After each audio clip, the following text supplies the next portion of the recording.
Today I'm at Ponte Vedra Vein Institute. We're talking about vein disease, and so I'm here with Dr. Megan Deacon-Casey and physician assistant Crystal Boatwright. Thanks for having us. Of course. Thank you, Jordan. So first of all, can you tell us what is vein disease, but also why is it a serious medical condition?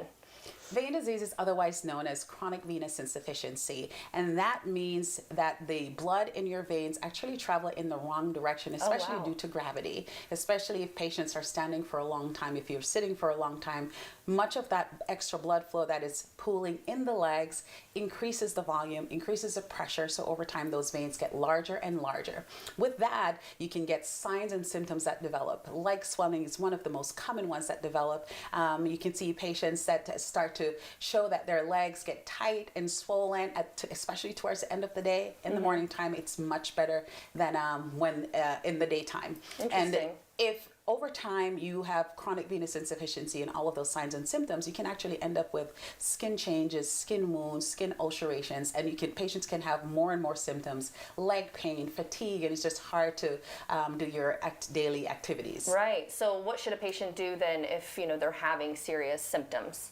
Well, most definitely discuss that with your primary care physician. And unfortunately, that may kind of go unnoticed for a little bit. So you can always seek direct care, and you can come to us. We offer complimentary vein screenings that we can assess you to see if indeed your symptoms are vein related. And so she mentioned swelling. I mean, swelling is the most common one, but swelling, redness, I mean, are those serious symptoms? Yes, actually that's more advanced signs of vein disease. We normally think of varicose veins as vein disease, but especially during this pandemic, we have seen patients present with more leg swelling and more skin discoloration. So that is more advanced, and that's also because they're more sedentary. Right, and you mentioned the pandemic. Has the pandemic affected patients negatively in this and related to this? Of course, it definitely does. So if patients already have a predisposition to get venous insufficiency, such as a family history, being overweight and things like that, with the change of a patient's lifestyle during the pandemic, they're more sedentary, they're sitting more.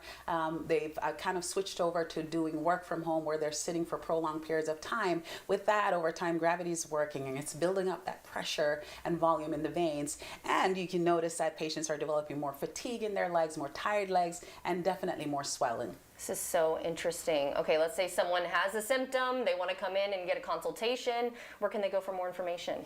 Yeah, for more information, they can visit our website at www.pontevedravein.com, or they can give us a call in our office at 904-280-0600. All right. Well, it was so nice to see both of you. Thank you for having us. Of course. Thank you. Thank and you. if you'd like to see this segment again or get more information, go to firstcoastliving.net.